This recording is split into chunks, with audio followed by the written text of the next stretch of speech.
And if you want to embellish a little further, try and get it to go all the way to the tips of your fingers and stop, like you're at the top of it. It goes all the way down and back up. And that's the half pipe.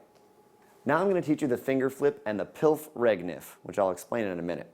The finger flip starts on the cradle. You're actually going to flip it around one finger. Your pointer finger goes around the ball, and you end up back in the ice cream cone. So that's going to be a finger flip, flipping it around one finger, and just kind of catching it at the end. Finger flip, finger flip. If you spell it backwards, finger flip becomes pilf regnif. So we're going to reverse it and go from the ice cream cone to the cradle. Again, going around your pointer finger and settling it gently into the cradle position. So now there's the finger flip and pilf regnif. Now you get to learn the prayer pass, and that's going to be this motion. It's holding your hands together as if you're praying and having the ball go from one side to the other. Now instead of using the 3-finger hold that we've been using, for this you need to use a 2-finger hold or a fork. So you might want to take some time developing that feel, because the ball is going to pass directly from one hand to the other. When you're comfortable, put one hand under the other, and you're going to make an arc and catch it on the back of your hand, just like we were learning the wiper, but now it's two-handed. It comes off of the fingers and back onto the other cradle.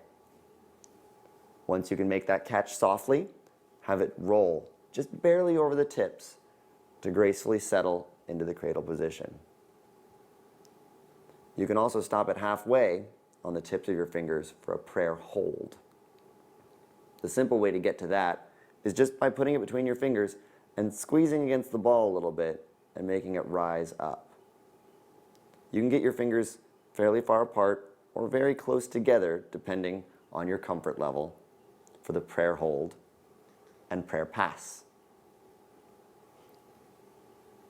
From the prayer hold, we're going to learn the Venus flytrap, which is one of my favorites. It's kind of like the Venus flytrap closing on a fly, but the fly escapes, or in this case, the fushigi.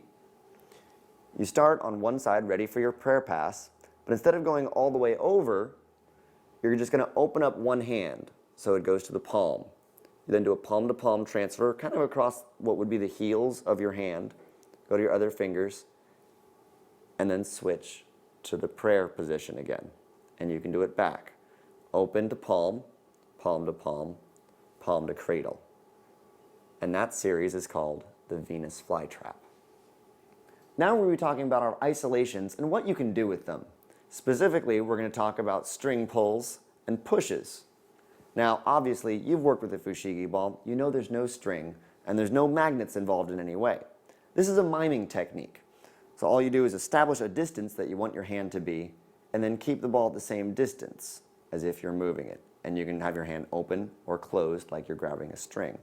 This can be done with any of your isolations, whether it's the simple claw levitation, a palm spin, or even an ice cream cone. You can keep it moving. And the sky's the limit with what you can do. It doesn't have to be one way or the other. You can go diagonally. It can flow in waves, as long as you're establishing a connection with the sphere and with your audience. You can do anything with your fushigi ball. And those are string pulls and pushes. Welcome to the palm spinning portion of the day. Palm spinning is when you use more than one fushigi for your contact juggling experiments.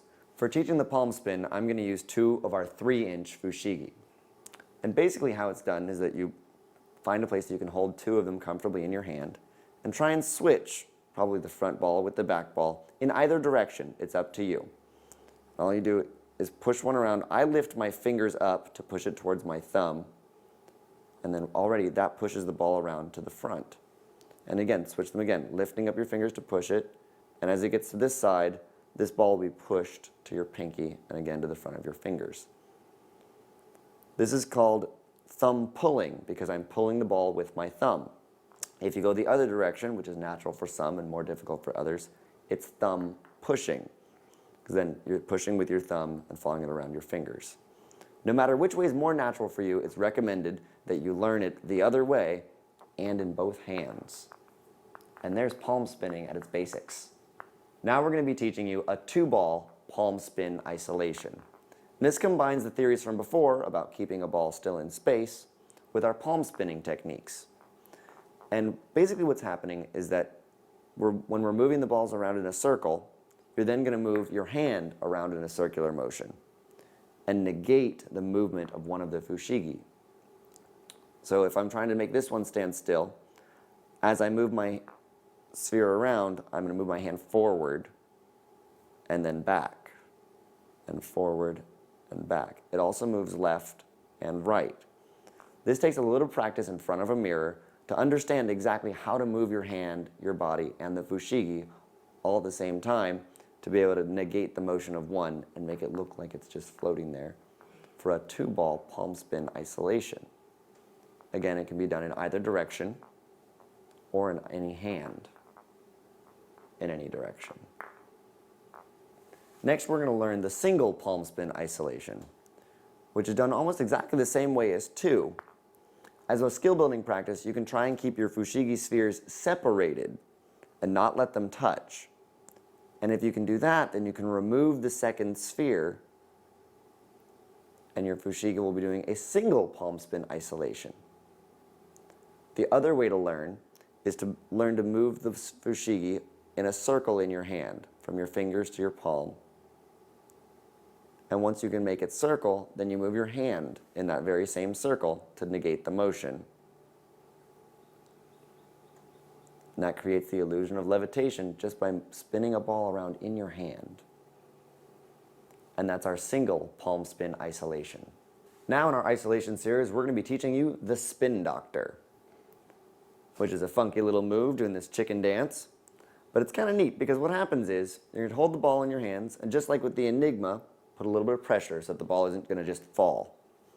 You hold it together, and I'm going to take my left hand over here and push the ball around the back of my right and towards the front. There's one switch. You then move your right hand around the back of your left or around the front. The direction really doesn't matter. It's whichever way is most comfortable for you. As long as you're having fun doing fushigi, you're doing it absolutely right. Now, once you can move it around one hand independently, you can focus on keeping the sphere stationary and move both hands so that the ball seems caught in space as your hands just wave around it. And now you can see why it's a magical ball. This move we call the spin doctor.